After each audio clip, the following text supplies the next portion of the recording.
রাস্তায় বিকেলের আলো তখনও পুরোপুরি ম্লান হয়নি।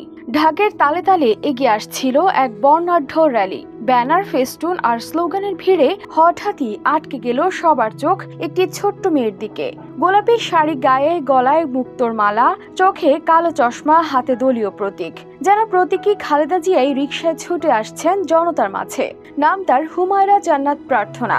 বয়স কম হলেও তার এমন উপস্থিতি মুহূর্তেই হয়ে উঠেছিল সবার কেন্দ্রদৃষ্টি। প্রতিষ্ঠা বার্ষিকীর আমাদের অঙ্গীকার, বাংলাদেশ জাতীয়তাবাদী দল, শহীদ রাষ্ট্রপতি জিয়াউর রহমান, তৎকালীন বাংলাদেশের সফল রাষ্ট্রপ্রধান জিয়াউর রহমান বাংলাদেশ জাতীয়তাবাদী দল গঠন করেছিলেন এদেশের স্বাধীনতা, সার্বভৌমত্ব, গণতন্ত্র রক্ষার জন্য।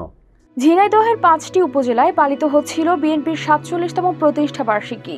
বিশেষ করে কালীগঞ্জ উপজেলা শহরে ভূষণ স্কুলের সামনে থেকে শুরু হওয়া র্যালি ছিল একেবারে আলাদা। শহরের প্রধান সড়কগুলো ছিল মুখর, ঢাক ঢোলের আওয়াজ, স্লোগানের গর্জন এবং বর্ণিল ব্যানার আর ফেস্টুনের শহরটি যেন উৎসবে ভরে উঠেছিল।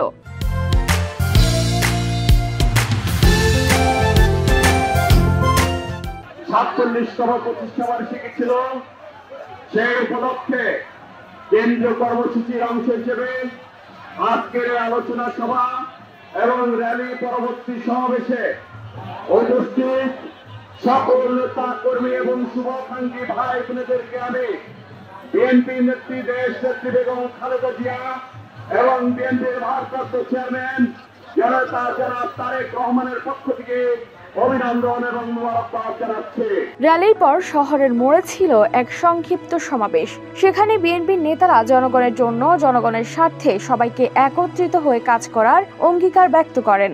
বর্ণাঢ্য র্যালি ও আলোচনা সভায় স্বতঃস্ফূর্তভাবে অংশগ্রহণ করে তারা যে ইতিহাস সৃষ্টি করেছে, তাতে আমরা কালীগঞ্জ থানার পৌর বিএনপি স্বাগত জানাইছি।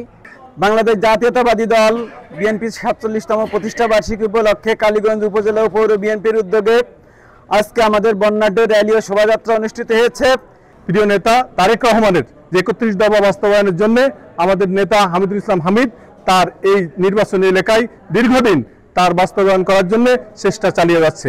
আমাদের নেতা তারেক রহমানের নির্দেশে তিনি আজ দীর্ঘ 17 বছর রাজপথে ছিলেন, অনেকগুলো হামলা মামলার শিকার হয়েছেন। 40তম প্রতিষ্ঠা বার্ষিকী উপলক্ষে আজকে কালীগঞ্জে যে র্যালি হয়েছে, এই র্যালি শুধু র্যালি না, একটা বর্ণাঢ্য র্যালি, এবং সেই র্যালিটা মনে হচ্ছে একটা বিশাল জনসমাবেশে পরিণত হয়েছে কালীগঞ্জ শহর। ঝিনাইদহের মানুষদের চোখে তখন এক আশার আলো। যতই ছোট হোক, ভবিষ্যৎ প্রজন্ম রাজনীতির মঞ্চে নিজেদের জায়গা তৈরি করতে যেন প্রস্তুত।